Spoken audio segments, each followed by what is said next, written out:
Good morning, I'm Jim Csek. You're watching Kelowna Now. Today we have Premier David Eby with us. A very special thank you for joining us, to making the time. We appreciate that very much. You bet. Thanks for having me. Great to see you. Yeah, nice to meet you as well. And I understand you just had a new baby as well. Yeah, we did a couple months ago, baby Gwen. She's a great baby, and thank goodness she's a good sleeper because I don't know. That's a beautiful name as well. I remember a girl in school named Gwen. Yeah? How do you balance all that? So you were appointed the Premier of British Columbia by John Horgan when he stepped down. Now you're actually running and asking British Columbians to vote for you to be the leader of BC. You also have a young family. How do you balance all those commitments?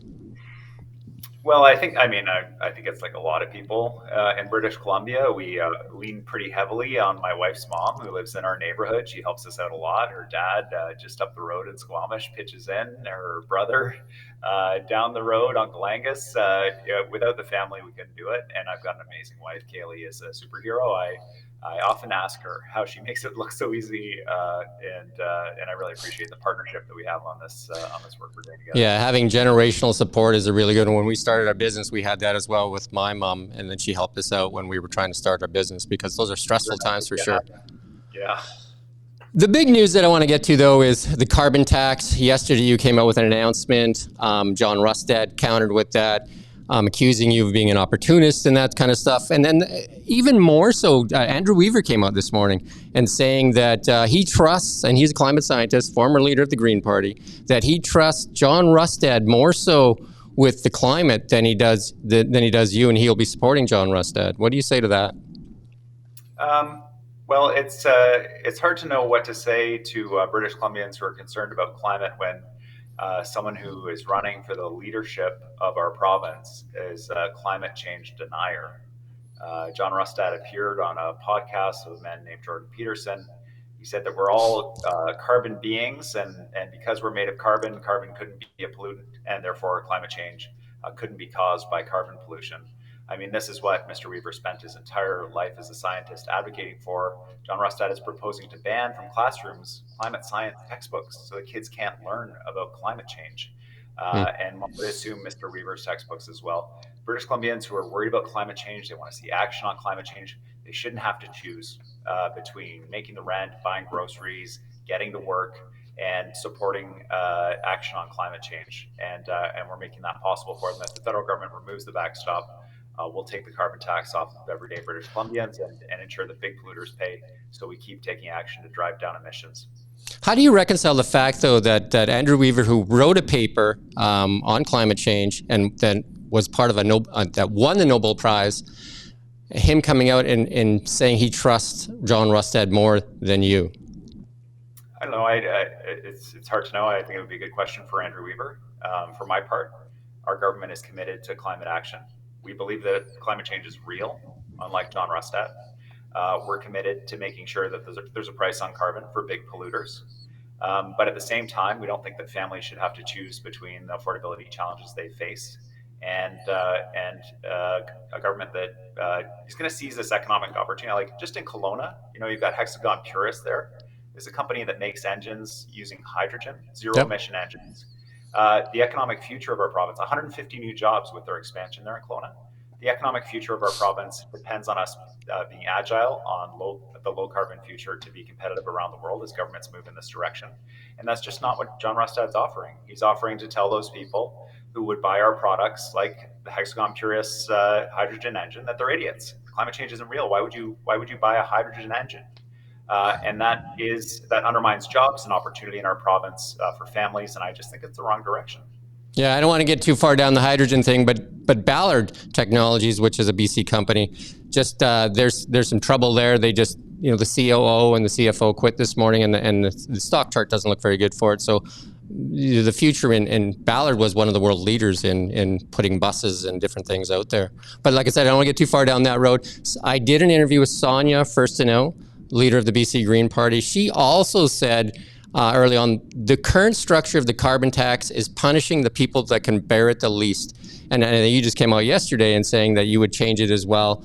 because the oil companies are making tremendous profits, and yet we seem to have been for the past few years targeting people at the pump, and then we live in the second largest landmass in Canada, and most of the stuff that we buy and has to be shipped across Canada. And you'll see on a lot of on the bill of lading, there'll be a carbon tax extra cost there. So people don't only just pay what's at the pump; they're actually paying for that carbon tax in everything they consume. Yeah, I think the challenge. First of all, I mean, I agree with Sonia that climate change is real. We need to take action on it. We have consistent positions on the carbon tax that it shouldn't be on everyday British Columbians. But for us, for every province across Canada, there's a federal backstop in place requiring the charging and collection of the carbon tax. And so if that goes away, we'll make sure that the carbon tax on everyday British Columbians goes away as well, while making sure that big polluters pay. And in the interim, while the federal backstop is still in place, I look forward to releasing our platform to show how we're going to reduce costs for British Columbians, as we have consistently, getting rid of the medical services premium that John Rustad increased every year, keeping hydro rates flat, which he increased by 80%, reducing ICBC rates by $500 for the average driver, making sure that we're providing affordability for people in the province. GDP has dropped in British Columbia as well as in Canada, and we're falling behind in the G7. British Columbia had a significant drop this past year and the year before, and that is really hurting a lot of British Columbians. Right, they're having to do things are more expensive, and yet they're bringing home less, and they're being taxed more. We're one of the richest resource nations in the world. I did an interview yesterday with an economist, and he said we're one of the richest resource nations in the world, yet we're not utilizing our resources to the benefit of our citizens. I think that there are big challenges for BC businesses and for British Columbians with the Bank of Canada increasing interest rates over the last couple of years at a rate we've never seen before in this generation. It's been a massive impact on BC and across Canada, but we have the fastest growing economy of big provinces in Canada since we formed government in 2017 and in the post-pandemic period as well. And one of the reasons for that is that we've leveraged and we're working hard to make sure that we're using our resources in BC. We have 70% more direct investment in BC in the last 2 years than under the last 2 years John Rustad was in government. We have 90% more over the last 5 years than the last 5 years John Rustad was in government. And you can see major energy projects in the north with First Nations participation and zero emission natural gas, net zero by 2030, where we're meeting environmental goals as well as energy security, and building out our hydrogen infrastructure, which Kelowna is seeing directly, as well as a $900 million private investment in the Lower Mainland. So we're doing that work. We're opening mines. One of the biggest mines in the province's history just hit substantial construction start, 1,800 jobs in the northwest. Tumbler Ridge mine just reopened. We have a brand new mine, Blackwater, opening. And we've got to keep doing that work. You're right, though. The key point is that a growing economy will support British Columbians, and we're going to keep doing that work to lead Canada on it. And we're going to look to the federal government to be a better partner for us on this when they're giving $20 million to Ontario and Quebec for battery plants. They can't kill the golden goose out west here. We're providing equalization payments for Ontario, Quebec, the Atlantic provinces that can't afford to provide those social programs. And unless they invest in basic infrastructure in our province, we won't be able to continue doing that. Forestry is one of the biggest industries in British Columbia, and it's John Rustad said it's in shambles. Kevin Falcon had said it was in shambles. Renee Merrifield, I just interviewed recently, says it's by design, that the NDP government is dealing death blows to the forestry with intended consequences. In the past 18 months, 9 major sawmills closed, 2 pulp mills that permanently shuttered in BC, and that's about 10,000 high-paying jobs in rural British Columbia. What's the plan for forestry? Because I did read the jobs plan from the jobs minister, and sawmills seem to be absent from there. I know there is some value-added stuff, but sawmills, I would argue, are a value-added industry as well. Yeah, they certainly are, and so many of the value-added industries are dependent on the functioning sawmills in the province. The forest industry is under huge stress. I mean, 30,000 jobs evaporated under the time John Rustad was in government with the BC Liberals in the forest sector. And the challenges continue. We've got the end of the pine beetle kill, forest fires decimating our woods, and the lumber price over the last couple of years reducing by half. Forest companies are under huge stress with a recent announcement from the U.S. of a massive increase in duties crossing the border. It's just one hit after another, which is why we have a whole dedicated strategy around our forest sector to support them through this incredibly challenging time. But we've got the trees, we've got the amazing workers, and there's value in both of these things. The companies that aren't interested in investing in our province, we've got to figure out a way to connect the fiber, the trees that we have in the province, with the people who are creating the jobs in British Columbia, and we're going to do that. I am not satisfied with people closing mills and owning tenure in our province, stranding it, and preventing people from working. And we're going to find a path forward on that to support our forest sector. I did interview the forest minister. I did interview Brenda Bailey. And one of the things that comes out of that is permitting seems to be one of the big sticky points for British Columbia. And we can't seem to get permitting. And there's a documentary out there from Merit too saying, like they can't even get permits for pine beetle kill. They can't get permit for burnt wood. And it seems to be a big problem getting permitting. Why is this such a sticky issue? And the mills are saying, I've talked to a few people at the, that run some of these mills, and they say they just can't get access to fiber. Yeah, there is an issue around that. We worked really hard with Canfor in the Houston area to identify fiber for them and ensure they had all the permits and process to know they had a reliable source of wood, and they decided to walk away from that investment anyway. There are big challenges in the forest sector. One of them, certainly in the Prince George area, our work with the local First Nations to ensure that we don't end up in court, to make sure the forest companies don't pay twice. This work is taking longer than I'd like, and it has been a challenge around getting fiber to market. But there are lots of companies with access to fiber that are making difficult decisions that impact British Columbians because of an array of factors, including massive duties, low prices, and a number of other challenges. So, but Alberta's forest industry is doing really well, and Saskatchewan just announced a new OSB plant opening. They seem to be doing well. They say also, the sawmill is saying we have the highest stumpage rates in North America here in British Columbia, and I would say that we probably have the largest forest, though. Yeah, I think the forest companies did very well in our province during the pandemic when the price of lumber was higher. And we are seeing investment in specifically in the Kelowna area in the forest sector. We saw Command Industries adding 12 new jobs around value add. We saw Harwood Manufacturing building office furniture out of BC Wood. We have a manufacturing job strategy to get more jobs per tree. And we're doing work across the sector. It is a sector that's under huge strain. It's historically been under strain, and finding a way to ensure that we're doing a couple of things. One is getting more jobs per tree. The other is making sure that we're protecting old growth, iconic old growth forests for future generations. And the third is ensuring a sustainable forest industry going forward for British Columbians that connects our trees with the people who are creating jobs in the province and investing in the province is the path forward for us. One of the biggest issues in the Okanagan is wildfires, for sure, and it affects our tourism, and it affects homes that they get the burnt-in fires and all that stuff, and it's become such a big issue.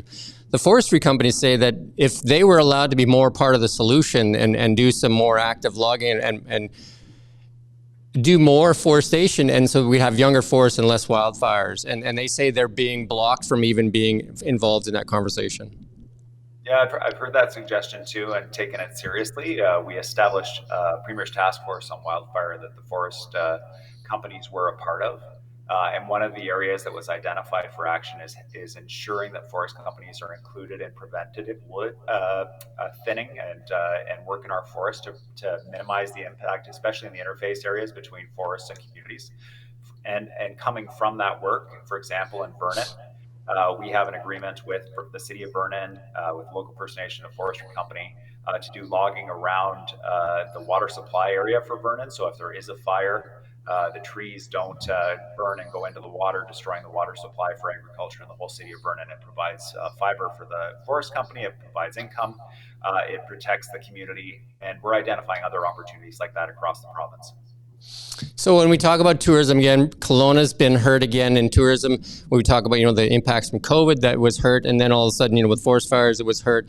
And then more recently, Renee Merrifield has come out and said the Airbnb policy that was kind of like just across the board didn't consider places like Kelowna. That she said there were some good aspects to it, but the NDP government didn't consider some of the amendments, and Kelowna has suffered for it. And even your own candidate here, Loyal Wooldridge, had came out yesterday, and actually came out like probably 7 days ago, and I did an interview with him saying that there needs to be a made in Kelowna solution for Airbnbs, and that the people that invested in Airbnbs in Kelowna that were designated, that they were zoned properly, that it's unfair to them. They made those investments, and all it's doing is scaring away investment and hurting tourism. Yeah, we have a pretty serious challenge with short-term rental in the province. I mean, I like short-term rental. My family stays in them when we're on vacation. Works for our family. It's not an anti-short-term rental thing. The problem is we have vacancy rates of less than 1% in many parts of the province, including in Kelowna. And this is having a significant impact on our economy, including the tourism economy, when people can't afford to live in the community, and then employers can't find the workers they're looking for. And so that's why we put the policy in place.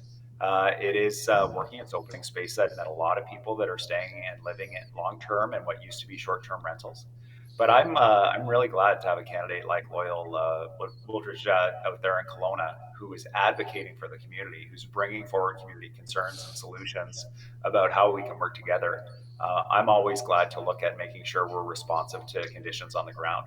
And Loyal will work hard for the community to make sure that their voice is heard in Victoria, which is something that honestly hasn't happened in Kelowna Centre for a long time, that voice is heard in Victoria and the government, and I would like that to happen. So one of the troubling things with the Airbnb policy, the BC Hotel Association came out and said that they were really responsible for writing some of that legislation. Doesn't that seem to be self-serving? And then if we look at hotel rates, like I was going to go down to the fully charged show again this year, went last year. Hotels, like I couldn't find anything under $800. And if they're the ones that were kind of leading this, don't you think there's some bias? And was Airbnb invited to the table when we were deciding on this legislation, or just the hotels? Well, it's just not true that the Hotel Association wrote this. We're in a housing crisis. The government wrote it. And the reason we wrote it was to open homes for British Columbians and make sure they had an opportunity for a place to live in a time when people are opening Craigslist and looking and they can't find anything near where they work or in the communities where they want to live. It's a serious issue. But the impact of the policy is significant. We have 1,000 new hotel rooms in various construction and permitting processes in the city of Vancouver alone. That's where tourists should be staying. By building out the hotel stock and responding to, as the market does, high prices for hotels, it ensures that there's a strong tourism economy going forward and the workers actually have a place to live. But beyond that, this isn't a ban on Airbnb. You can still rent out your basement suite or your laneway house or your primary residence when you're away through short-term rental. We're trying to find that path that ensures that we recognize that the helpful way to provide some tourism accommodation without losing the plot that actually British Columbians have to be able to live in the province. Yeah, I bring up the BC Hotel Association because the president or the CEO of it, I can't remember what her title was, that she came out and took credit for it, though it was actually on a post she put on LinkedIn. So that's what I found kind of troubling, that they were part of the discussions. That was troubling for you. I can assure you that wasn't the case. So you're open to it. You're saying with Loyal, you'd be open to some discussion and trying to make sure like tourism related areas get some consideration. Absolutely. One of the things, though, is we're standing very firm on making sure that we're providing homes for British Columbians, that's the number one priority. There was a situation in Parksville where there was a resort area where we were able to come to an agreement with the local government there to recognize the unique nature of that area. This is what Loyal is raising, as I understand it, in Kelowna. I don't want anyone to get the impression that if we're elected, in the city of Kelowna, that there would be a lifting of the Airbnb restrictions that we put in place. That's simply not the case. But there are sometimes specific tourist areas that can get caught up in this, and I'm happy to have those discussions, and I'm glad for Loyal raising it.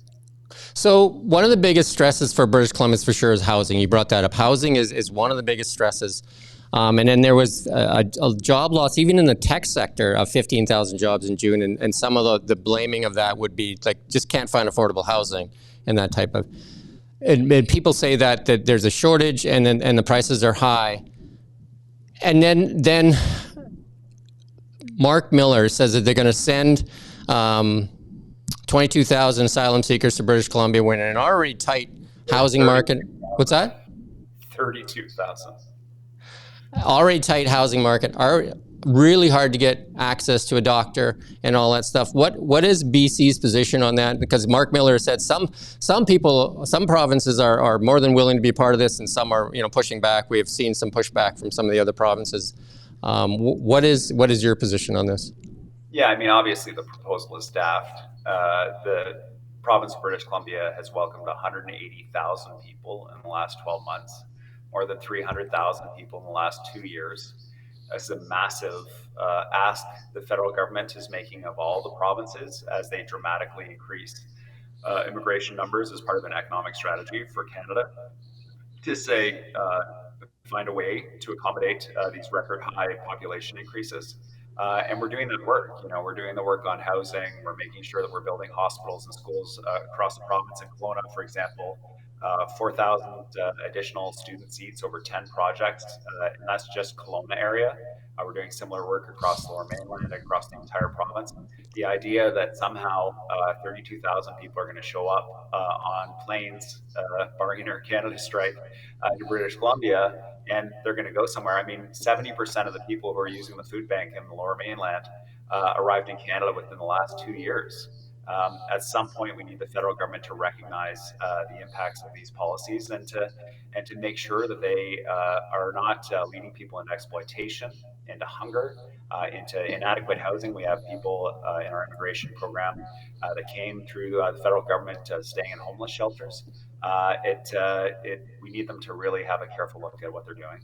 We've also seen that with the higher interest rates, the 19-fold increase when the Bank of Canada, Tiff Macklin, said that they wouldn't be raising interest rates for the foreseeable future, and then they did a 19-fold increase. And for a lot of people, a 19-fold increase on a $1 million mortgage is $2,900 a month extra. And to a lot of British Columbians, they don't have, and some of these mortgages are starting to come and renew and stuff like that. British Columbians don't have that money. They're already stressed to the max. What is the plan for the NDP to kind of like alleviate some of that stress, pain, and like fear for a lot of people? Yeah, it's devastating for people. I was the first premier to push back on the Bank of Canada and say, like, have a look at what's driving inflation in British Columbia. What's driving inflation in British Columbia is housing prices. And ironically, increasing interest rates drives housing prices higher. People who build rental housing are abandoning projects because the numbers don't work because interest rates are so high on what they have to pay for the financing. So now the government of British Columbia is providing financing, low cost financing, so those projects go ahead. Because if you have less rental housing, rents go higher, driving the inflation even higher. One of the biggest categories of inflation for British Columbia were mortgage payments. Double-digit increases month after month after month in BC inflation around mortgage payments. Families saying, "Well, we can't afford to go for dinner now. We can't afford to buy stuff from local stores," and so that's what's driving inflation here in the province. And finally, interest rates are starting to come down, and I just sincerely hope that it's not too late to avoid major economic impacts for Canada as a whole. It was an elevator on the way up, and it's a slow staircase on the way down. Too slow for many Canadians that are, facing that change. And it's to a lot of people that I hear from, that it's really kind of, like really terrifying. One of the questions I have, though, there seems to be a lot of lots and different things in rural BC, and then we all seem to want to move. Like even when we get asylum seekers, we also want to move to the big centers. Whereas places like Slocan, where the downtowns are boarded up, and I could name many of these small towns, and they have lots of excess lots. And I'll say one more thing on that is a lot of outside the Lower Mainland, a lot of British Columbians think that the BC government does not recognize them. We see that in the job losses, we see that in the hospital closures, and we see that in a lot of these small towns almost becoming abandoned. Is there a plan to incentivize people to move to these smaller communities and get more resources to these smaller communities? Yeah, it's just, it's just not the case. We take a small community in John Rustad's constituency, Fort St. James. There's a community that has had their hospital in two temporary buildings for a generation, and they were meant to be just temporary, but they've been making do for a long time. We're building a new hospital in Fort St. James. We're opening a new medical school that's training people that are dedicated to providing care right across the province, including rural communities, to respond to the shortage of medical workers. And our manufacturing jobs program is targeted to create jobs, good quality manufacturing jobs in every community in the province. And we're going to keep doing that. I agree with you. There is an opportunity around the growth that we're seeing to really see more population growth and economic growth in smaller communities. But there are also a lot of communities that have seen some pretty dramatic growth, and they do not have the infrastructure, and they didn't have the whether it's the school or the hospital or whatever it was that the growing population demands. And so we've had to do significant work to build out that infrastructure across the province. And Kelowna, while not one of those small communities, has seen massive growth that needs to be supported, which is why you see us doing things like opening the urgent primary care centers there in Kelowna, bringing in the CAT scan machine at the cancer center to make sure people don't have to travel for care. We're going to keep doing that work. We're not going to cut healthcare like John Rustad is suggesting, $4 billion cut to healthcare. We're going to make sure people get the care they need across the province. I'm not going to go to that question, but I do have one last question for you. Media across Canada is getting decimated, and especially in the Okanagan here. We've seen Global Okanagan. They've pulled their newscast out of here. We've seen the Black Press's Kelowna Cap News. They've gone in bankruptcy and they've been taken over. We've seen layoffs in other media outlets here, and we've seen stresses ourselves. And it seems like with Bill C-18, there's a tremendous pressure on media. And then we have the Liberal government deciding who's media and who's not media, funding some of. They're the ones picking winners and losers. And I've done a lot of stuff, even with academics, talking about that Bill C-18 is a failure, and it's blocking people's access to news on Facebook and Instagram. And it also hurts the security and safety of our communities when we have wildfires and that. Is your position, you did come out at one point supporting the dropping or making Facebook open back up the news outlets, and you seem to have softened that after you've gone quiet after you've kind of done a deal with Facebook on another issue. Yeah, we've been pushing Facebook, Instagram, Snapchat, and others to improve safety for kids online. We've been sitting around the table with them with the threat hanging over their heads of us bringing litigation against them to find ways that we're supporting and ensuring the kids are safe online. This all comes from the horrific death of a guy named Carson Cleland, a young kid in Prince George who took his own life after he was extorted online by a predator that appears to have been based in Nigeria, of all places. And so they need to do a better job of protecting our kids. And your concern about media is right on the nose. The frustration that I have with these captains of business, the MBAs, assembling local media producers that are profitable. They make money, and putting them all together and turning them into securities and borrowing against them and handing them over to venture fund vultures that increase interest rate and feed on them until they're dead has destroyed a good portion of the news coverage that British Columbians depend on. The federal government has a really important role to play to stop allowing the consolidation of all these media outlets because that pattern has repeated itself again and again and again. It's one thing to support financially, which the federal government, in my opinion, should do through advertising, as we do through advertising in the government of British Columbia to make sure we get the message out to people. But it's quite another to fail to address those structural issues that are undermining media right across Canada. Yeah, we're likely to see government change, and the Conservative government is saying they're not going to fund media. So it's kind of a bad model for media to start relying on funding, and then if the government changes, which we have, government changes all the time, to be relying so much on government funding and then have that pulled out from underneath them. Government should just get out of the way of media and let media figure it out themselves. Wouldn't you? Would you agree with that? To an extent, yes, but what I don't agree with is the idea that the federal government, we're wandering right into Ottawa's land, trying to stay focused on British Columbia, but it's really hurt British Columbians. The fact that Ottawa allowed the assembly of all these profitable, responsive local media outlets and by these business guys who said, oh, well, we only need one reporter now for these 4 local papers. And then all of a sudden, local people realize that the coverage isn't about their community anymore. It's what they can get online anywhere else, destroyed the business model, securitized it, borrowed against it, saddled these companies with massive debts, and with rising interest rates has now collapsed companies like Black Press. And who pays the price? It's the local communities, the people who just want a newspaper with what's happening in our town, what's the sale at the local store. That's who pays the price. I think we're seeing new models emerge online in other ways, but with Facebook banning online news coverage in Canada, it really does impair that model as well. I thank you for your time. Do you have anything that you want to say to the residents of the Okanagan here in regards to wildfire tourism, or any kind of message you want to leave us with here?